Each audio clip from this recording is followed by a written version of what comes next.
Right.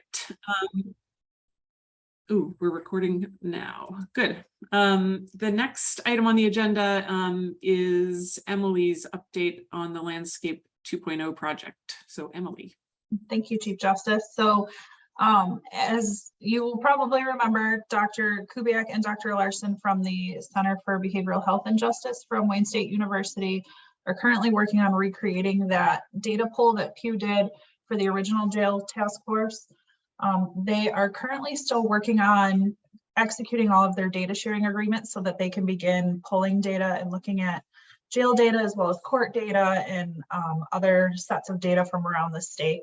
They've also started speaking with another group, Arnold Ventures, who does similar work to what Pew Charitable Trust does. They also are going to be specifically looking at Wayne County data. So there's a little bit of overlap with the work that Arnold is trying to perform, as well as the work that the Center for Behavioral Health and Justice is looking to do. So those two entities are going to be talking to see if they can piggyback off each other's work and get some additional data and additional eyes on the data from that perspective as well. So they're still working on those data sharing agreements and are hoping to start pulling data soon.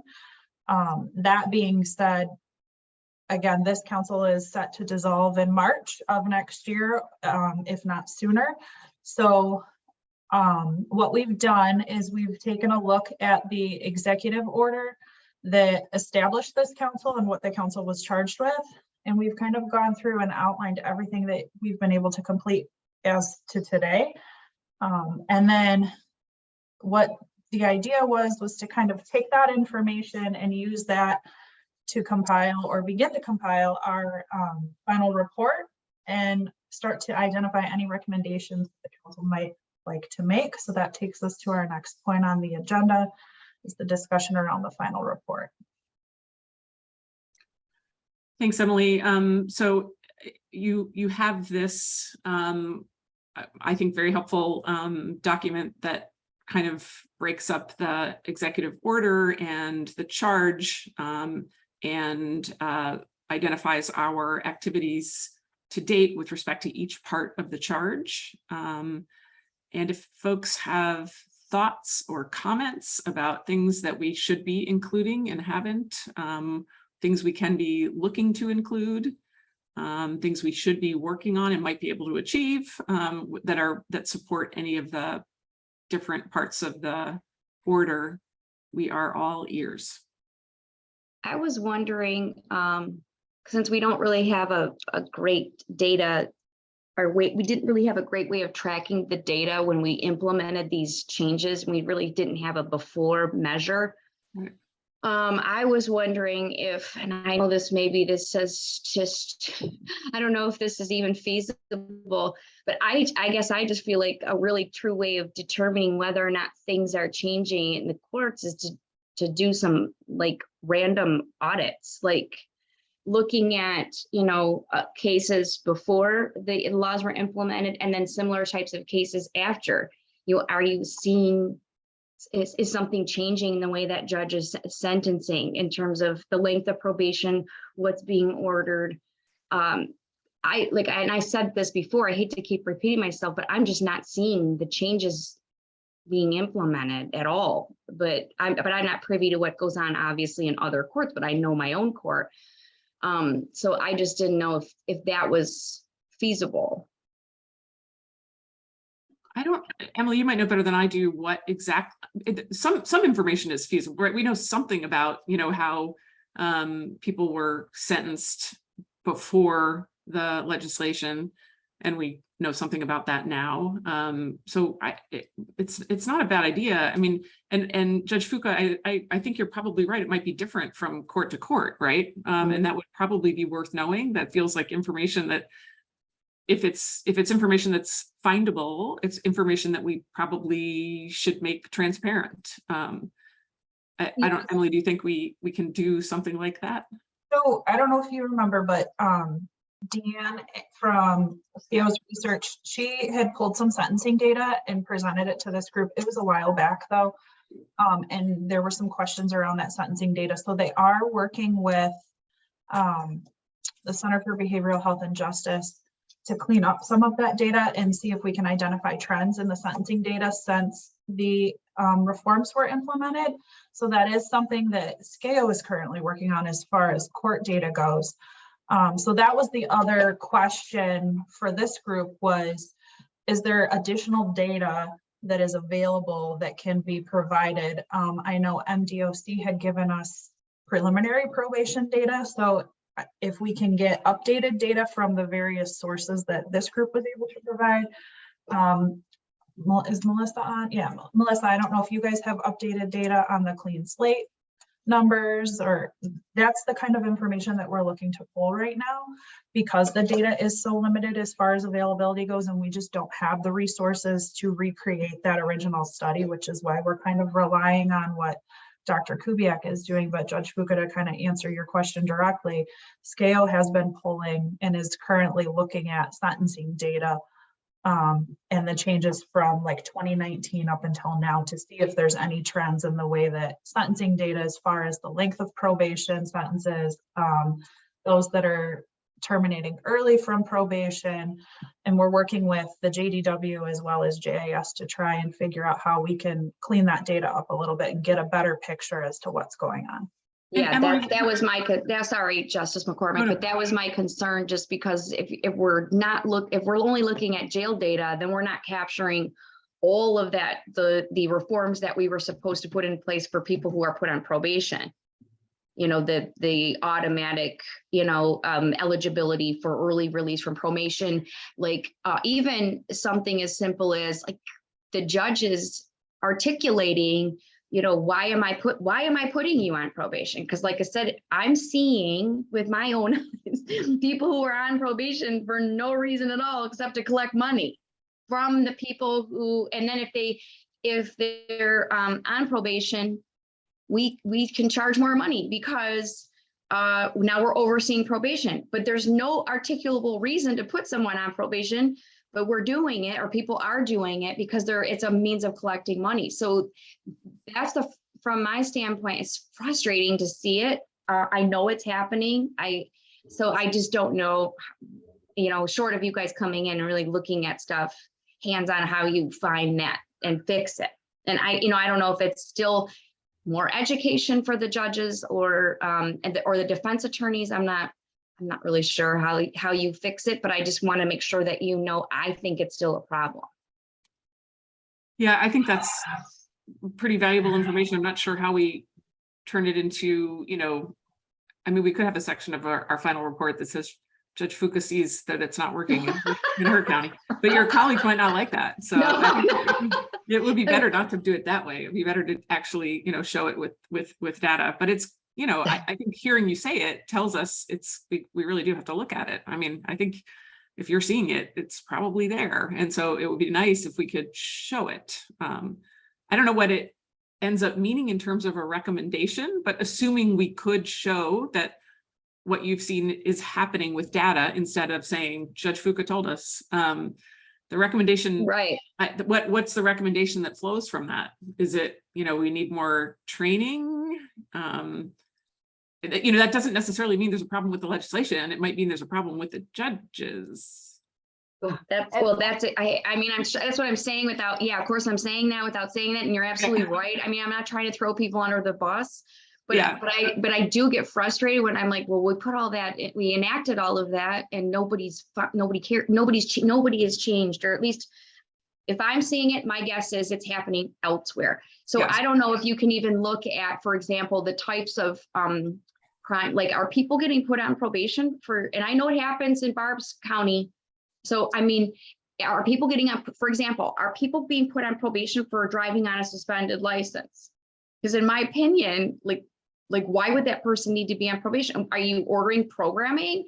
So if you're not, then that person has no business being on probation. If you are ordering programming, what are you ordering it for? If this person had, an unpaid ticket or something, then what kind of programming are you ordering that's warranted for that type of charge? I'm seeing probation for that type of charge, not only in my county, but Barb, your county too, because a lot of my people, I may have transfers for my veteran court, and they're like full on in veteran court doing well. And all of a sudden they gotta go serve 30 days in jail in Oakland County on a driving on a suspended license. It's, and I know that we haven't tackled the sentencing part yet, but we're not supposed to be putting them in jail, unless we really, I don't know. It's frustrating. It's frustrating because I'm just not seeing the changes that I would like to see from where I'm looking. So I'm not sure if the data is reflecting that it's getting better. Maybe certain areas are doing better. Maybe certain areas where there's attorneys, like I said, I'm still educating the defense bar. Every time an attorney comes in front of me, they'll say something like, well, you'll be eligible for probation, early release from probation once you paid your fines and costs. And I'm like, no, you are eligible for early termination regardless of outstanding fines. So the attorneys aren't even as educated as I would like to see them be. So, and I don't know if it's happening everywhere. My guess is, different spots are probably worse. But it's a good point. It's not just, unless an attorney is quickly appealing those kinds of decisions, that's a problem as well. We thought we would see some quick appeals in some of in some of the cases that you're describing. We did get one this week. We issued a peremptory reversal in a bond decision. Oh. The Supreme Court did. The Court of Appeals passed on it. They denied leave. Oh my God. But we PR'd it really quickly. It was a Kent County case. It was a different sort of set of facts, but it was a bond decision, and we quickly PR'd it.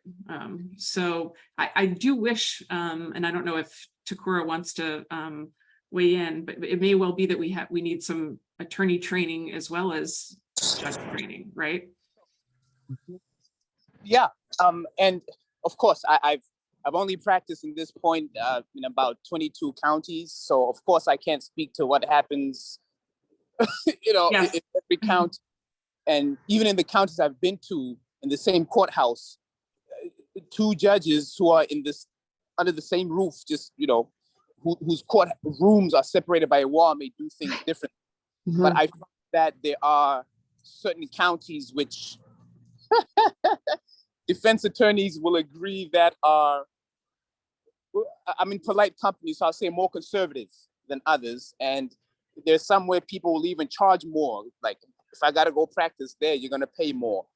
But I think training definitely is important. CDAM, I presented one time to CDAM, and at every conference, we have a spring, summer, and fall one. Mm-hmm. I do a presentation of some sort, and I'm happy to continue doing that, but I can only be in, so many places. And if somebody is not at the CDAM conference, then we don't capture those people.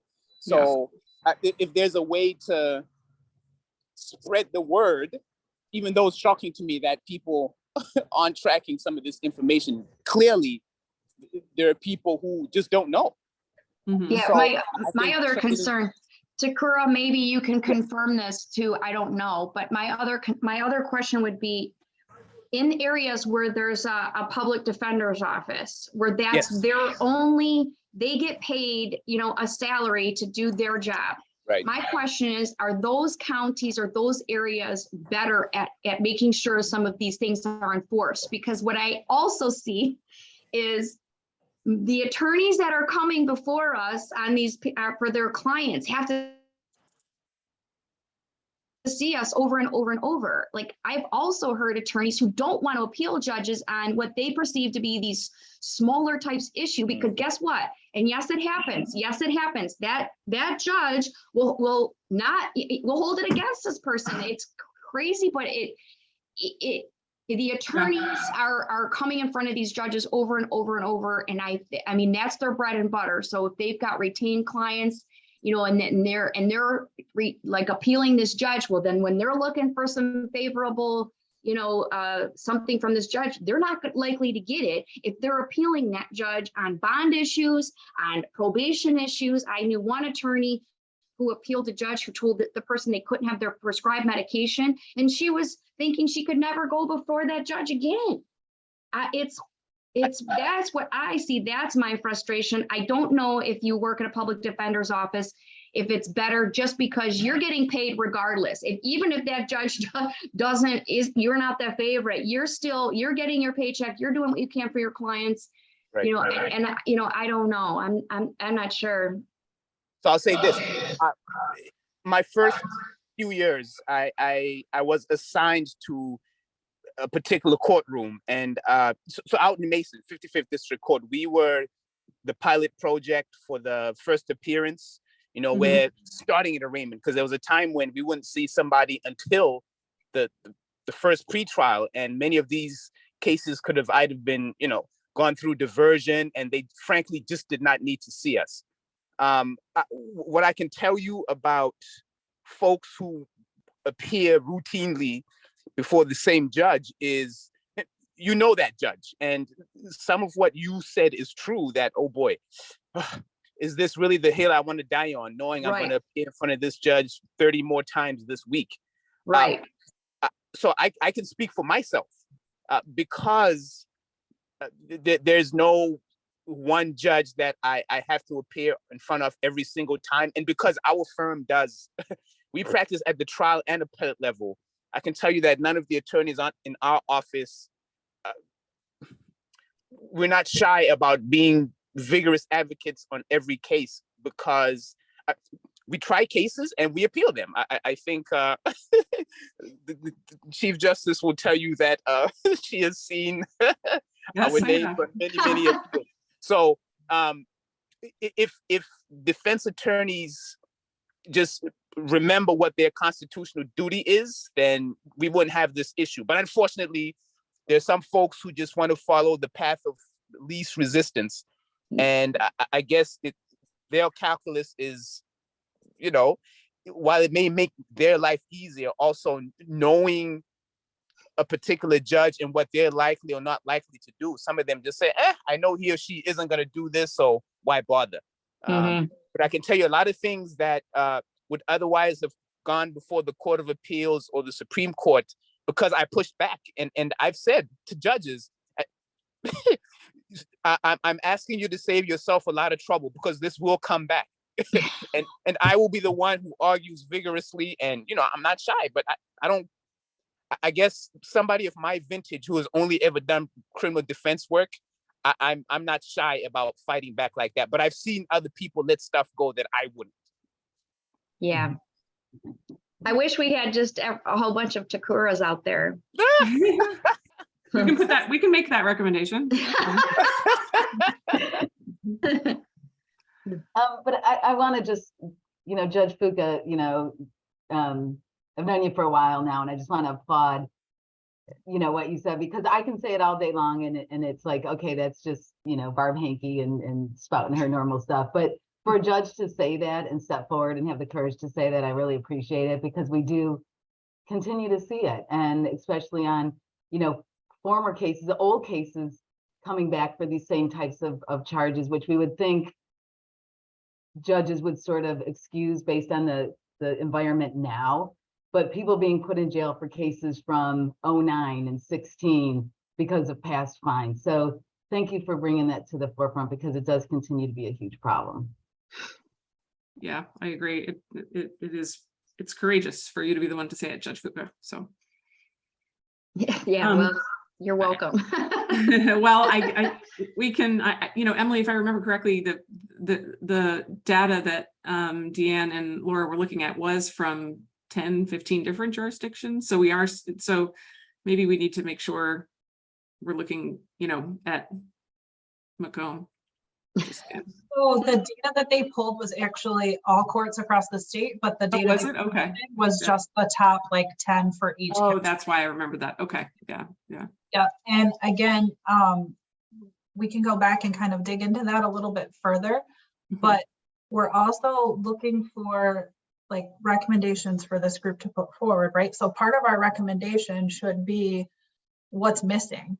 So the challenges to pulling data, the things that you're talking about, Judge Fuga, that we don't necessarily have a method of capturing, so that those are things that can be looked at going forward. So where are the holes? Where is the information that's missing? So that's something to think about when we're talking about recommendations and what should be included in the final report.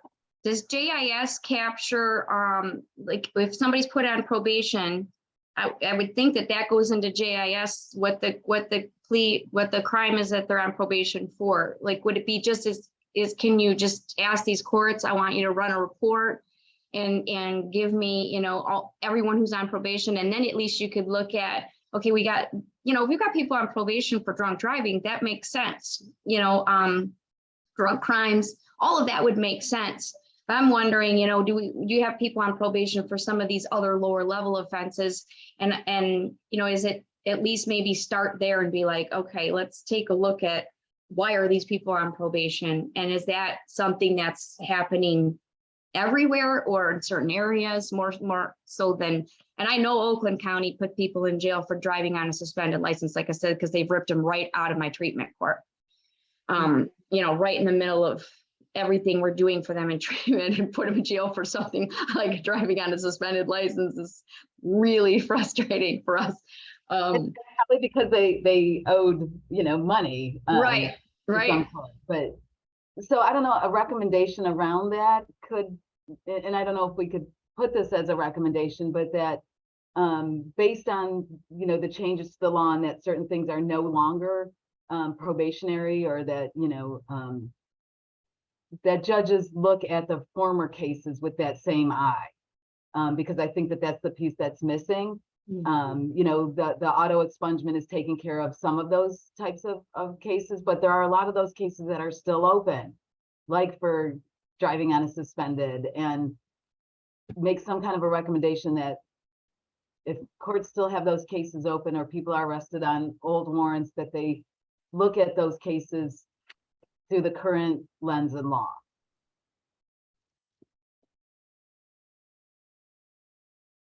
Agreed. I think that's an excellent suggestion. All right, we have one thing. We have one recommendation. Oh no, we have two more Takuras. We have two.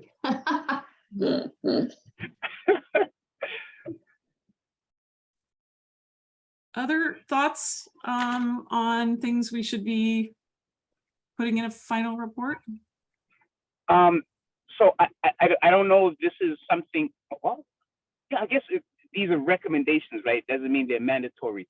I can tell you, for example, in Ingham County, when a case gets bound over, whether it's after running the exam or somebody waives voluntarily, in Ingham County, unless defense counsel specifically requests a circuit court arraignment, then it won't happen. And really, the only reason somebody would do that is I got a sky-high bond, and I would like to request a lower bond or a more reasonable one. And say, for example, between the time of the waiver and, you know, the couple of weeks that passed before the circuit court arraignment, something has changed, which will make the jurist more likely to grant a lower bond, you know, different set of eyes, then I would request it. But in counties like Kent County and Wayne County, you cannot. It's not an option to waive the circuit court arraignment. So if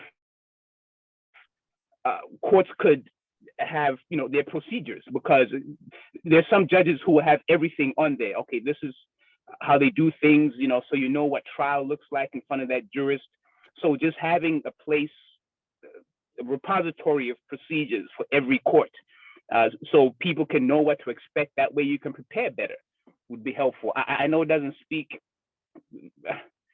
directly, but it just does help to know what you can expect from a judge. If the more transparency there is, but certainly the waiver, for example, I just know, because I've been in front of enough Wayne and Kent County judges, that you can't waive that arraignment. So if you know that, okay, perhaps I could start putting together a packet of some sort, right? A mitigating packet, arguments that I'll make for the judge. But if I know I just get that one bite of the apple, then that may change your preparation. But just ensuring that as many courts are online as possible and have their procedures, especially unique ones like that, available to people, would be helpful. So that's a more global, may not speak precisely to what we're doing here, but it does capture some of it. But it does help in preparing.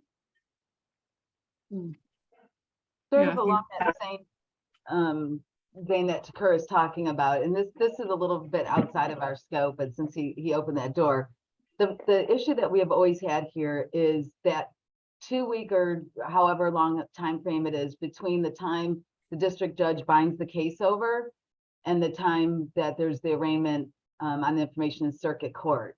It's sort of this dead zone that nobody really has jurisdiction over the case. But this person might still be on pretrial and there's things going on and there could be violations or there could be, you know, whatever's going on.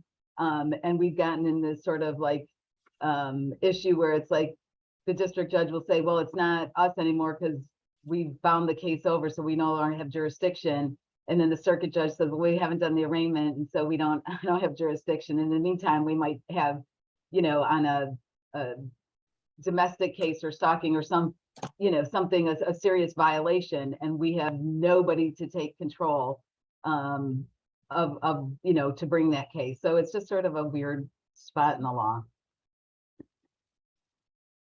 Yeah, I don't think I was aware of that. That's interesting.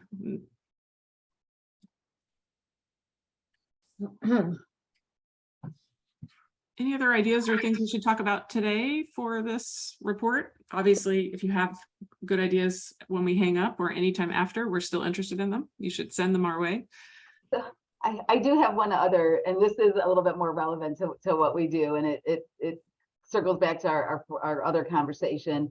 But I do think that there might be a recommendation for courts to look at old, particularly in the probation departments, right, or cases on which people have been sentenced, in which maybe they violated probation in the past, and you've got all these outstanding warrants.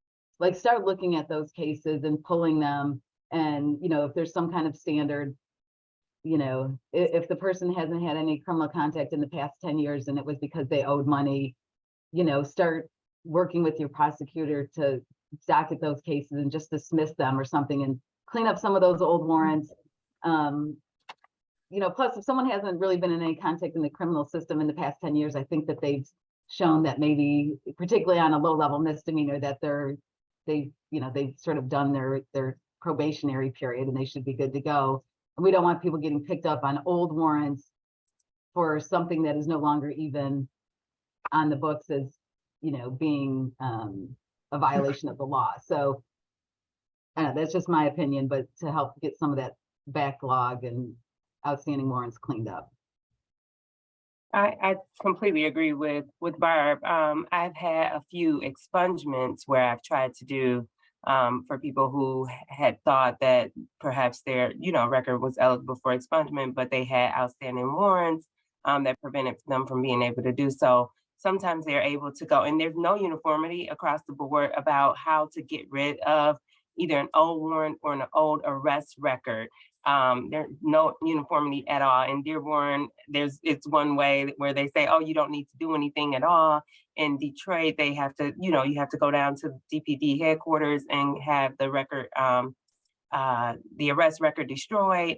But there needs to be some type of uniformity on the warrants as well as like the arrest records that are just hanging out there. I know that this is a little bit more on the expungement side than it is warrants, but the warrants affect them as well. Thanks, Nancy, that's helpful. Yeah, I think that that's though an excellent tie, because people will think, well, I haven't heard anything from the court in 10 years, and they think that it's all taken care of, or they thought that they had paid everything and they go to have something expunged and now they're not eligible. And in some courts, they might go in front of that court, and as Judge Fuca said, now all of a sudden they're facing jail time for something, you know, and so it's like, what at that point, what is, you know, the justice being done there? You know, if like I said, they've gone a period of time with no contact, is that, you know, good enough? I don't know, and that might be questions that we have to answer, but I do think that there should be some kind of recommendation around that. And to also to that point, I believe that there was a recommendation. I don't know if we accepted it or if we added it. One of the sheriffs, if I'm not mistaken, had made a recommendation regarding outstanding warrants and how they're handled from jurisdiction to jurisdiction, and how they, sometimes you have someone in custody and the other city or the other jurisdiction doesn't want to pick them up on the warrant, but then they leave the warrant out there. Mhm. Yeah.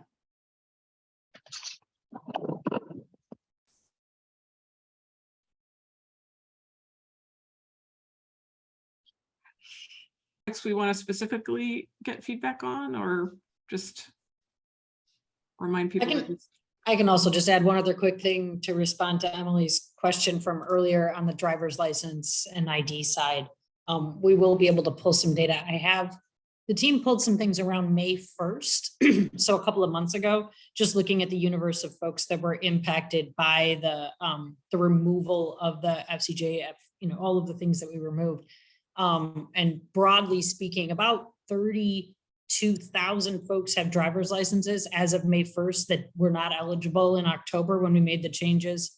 And around another 120,000 are eligible. They just hadn't applied for them yet and may not be aware that they are indeed eligible. So those are the folks we're trying to reach out to in our road to restoration clinics and the other things that we're doing.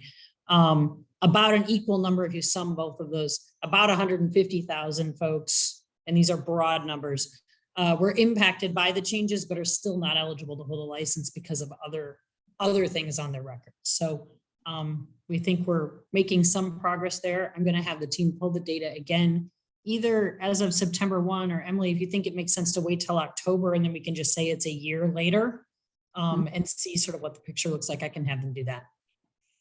Yeah, I think October makes sense. Great. I agree, and that's great, Melissa. Thank you. That's awesome.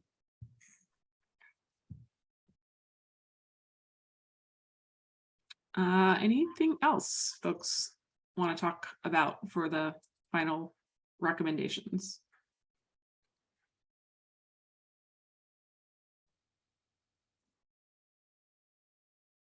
All right, it's 9:37. Emily, am I missing anything? Is there anything else we should raise?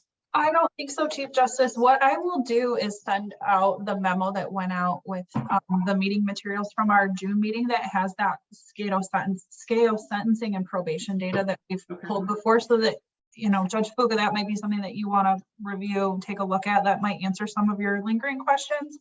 But I will touch base with our stats and research and have them see if we can do a little bit deeper dive into some of those questions that came up and looking at this data as it's moving forward. And then for our next meeting, we might be able to have some updates in that realm.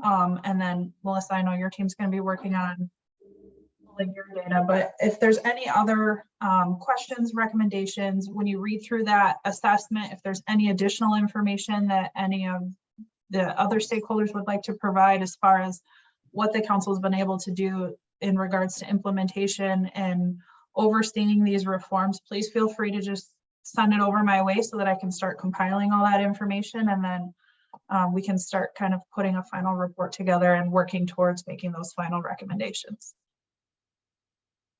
Quick question. What is more helpful?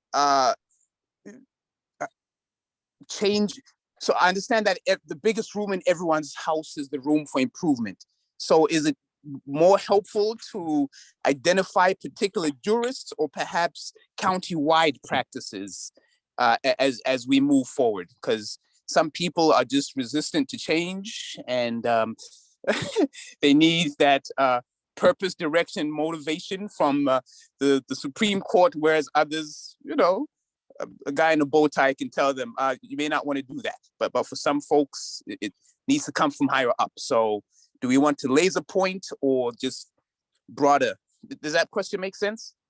I think it does. And I'm not sure if we'd want to call specific people out in this particular report, but I do think Scale would be interested, and we're always interested in knowing where we might want to focus some of our education or resources. So it's information I think we're interested in. I'm not sure how we want to put it in a report. But what about a survey? I mean, is it possible to distribute a survey to the criminal defense bar asking some very pointed questions. I mean, maybe that's a good way of, you know, getting some information about trying to articulate or find where the problems lie.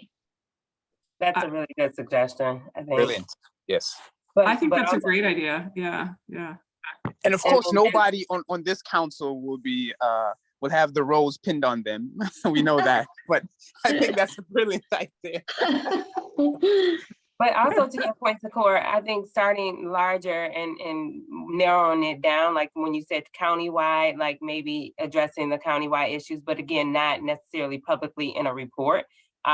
If it's a possibility for us to start having or inviting some of the chief judges in different circuit courts that are having issues, perhaps we can just have one-on-one conversations with the chief judges at those on those circuit court levels, Yeah. and then it trickles down from there, and let them clean their own house.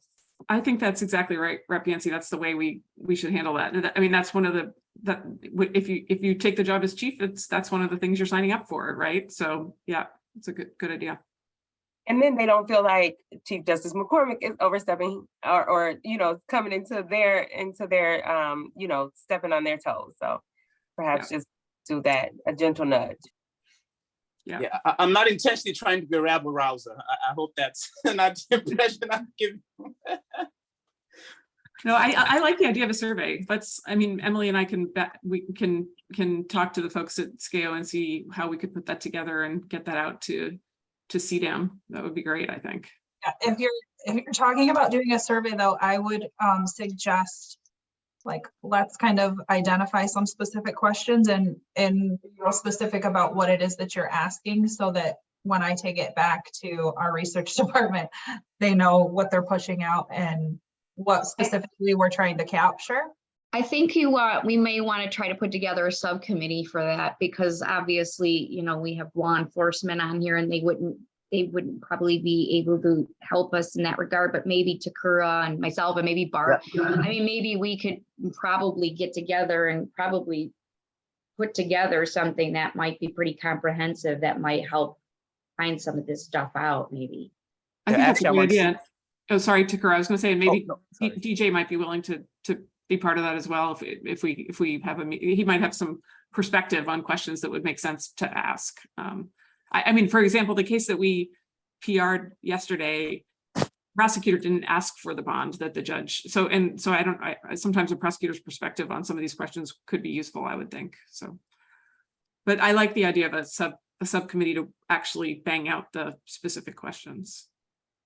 I was just going to add, I'm on CDAM's board, and actually our next board meeting is 8/15/22 on the 22nd. So I'm not suggesting that we have to have it before the 22nd of September, but you know, yes, I'd be happy to be on that. Excellent. Well, Judge Fuka signed you up, so you really just have to Did I told him to do it? You voluntold him. No. That's I welcome it. Is that Takura number 1, number 2, or number 3? Out of which Takura are we getting out of the multiples? Okay. And Chief Justice, is that bond opinion, has that been released, or is it on SCAO's website? Because I would love to get a hold of that. Yeah, it's People versus Kayara Majid. It's, if you search on the Supreme Court's opinion page, it comes right up. You can just search Majid and you'll get it. Okay, thank you. Mm-hmm. So what I can do is kind of push out a small survey to the council to determine who's interested in the subcommittee, and then we'll try and get a meeting scheduled from there. That sounds great. All right, anything else for this morning? All right, thanks as always for being here and for all the good ideas. We will see you on October 14th. Is that right, Emily? I think it is. That's correct. All right, see you all then. Thanks for being here. Thank you. See you all.